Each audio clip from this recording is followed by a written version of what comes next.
Hello, this is Michael. I want to thank you for watching my channel. I have something short here. This here is a shot of a rest area, sort of picnic area in Brevard County, Florida. And it's approximately 6:05 in the evening, so the sun is going down behind the trees. Well, anyway, I think it was about a year ago, I made it down to Key West, Florida, and I picked up a copy of the short stories of Ernest Hemingway.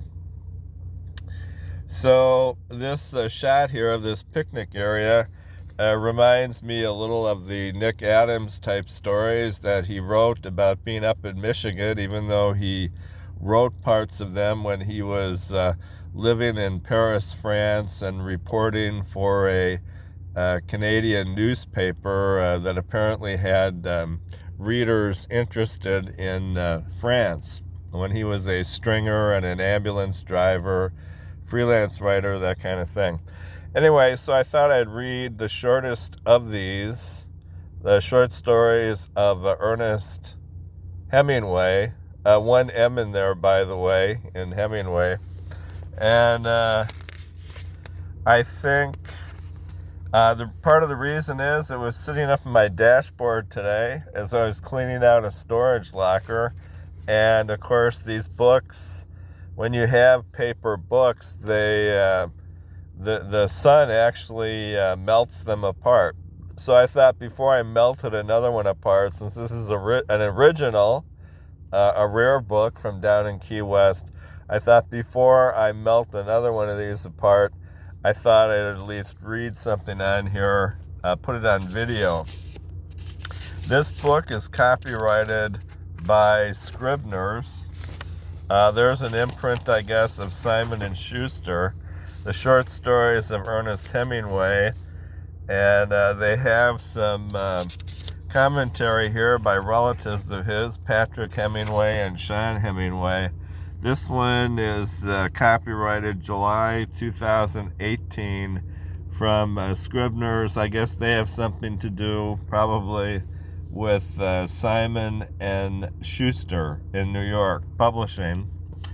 And then if I find it here, I thought I'd read one paragraph from his son. This one, the one I plan to read, is called A Very Short Story. It's number 4 there on page 49 because of how short it is.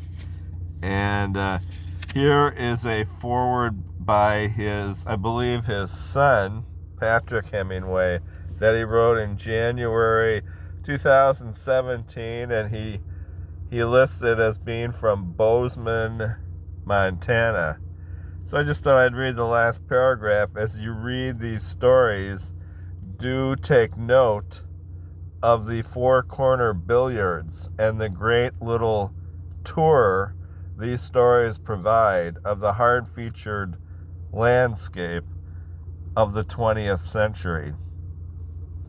All right, now to the story itself as we look at the bright picnic area here. This one is called A Very Short Story, 1925. Now today, this is Saturday, I believe it's October 8th, 2022, almost 100 years later.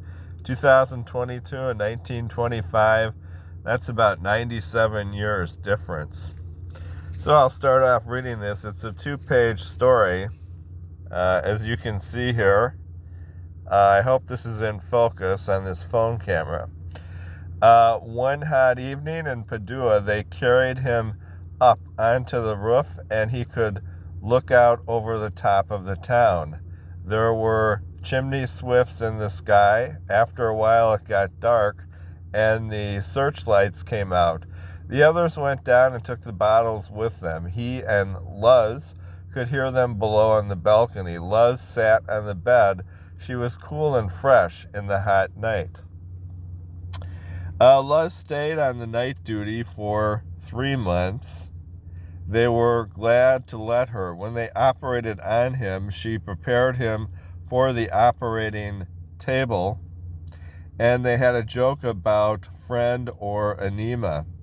He went under the anesthetic, holding tight onto himself so he would not blab about anything during the silky talky time.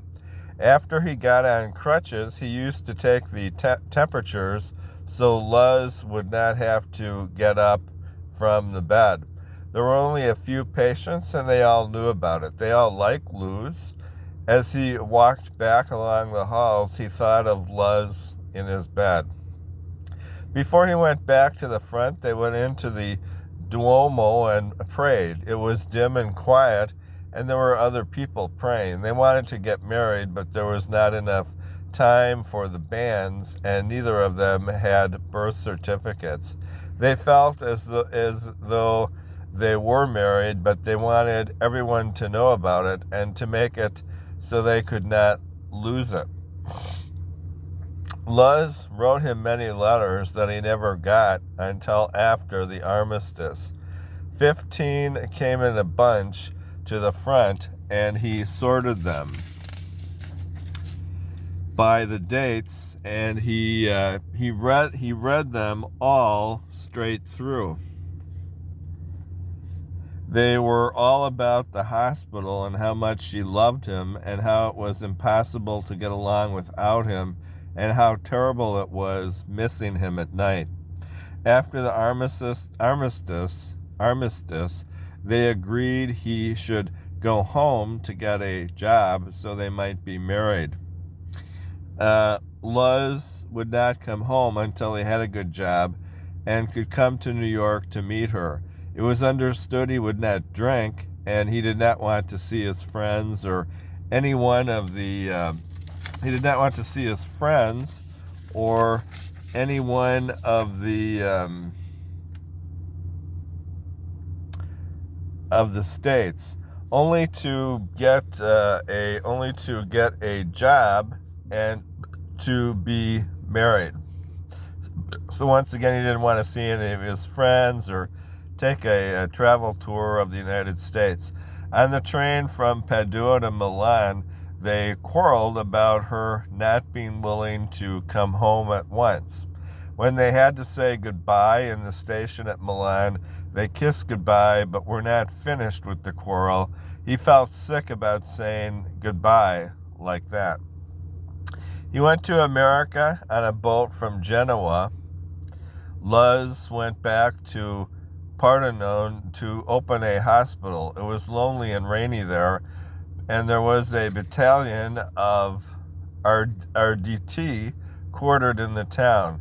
Living in the muddy, rainy town in the winter, the major of the battalion made love to Luz, and she had never known Italians before, and finally wrote to the States that theirs had been only a boy and girl affair.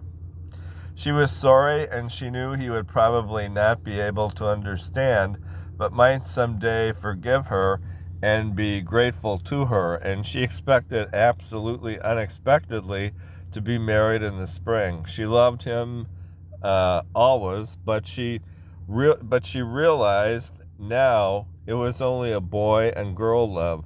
She hoped he would have a great career and believed in him absolutely. She knew it was for the best.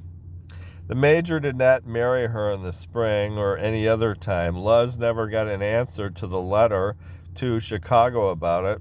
A short time after, he contracted gonorrhea from a salesgirl in a Loop department store while riding in a taxi cab through Lincoln Park. As you can see there, that's the end of that very short story, only 2 pages. The title of it, A Very Short Story. And not surprisingly, it seems to be a snippet of something larger. It seems to be a piece of something larger, of something else. So I believe something similar to that did appear in at least one of Hemingway's novels as a chapter. So once again, this is Michael Kujawski. I want to thank you for watching stuff like this. This was only about 10 minutes. This is back here in Florida in October of 2022, as we just dragged the past out into the sinking sunlight, and took a brief time tunnel trip back all the way to 1925 from 2022.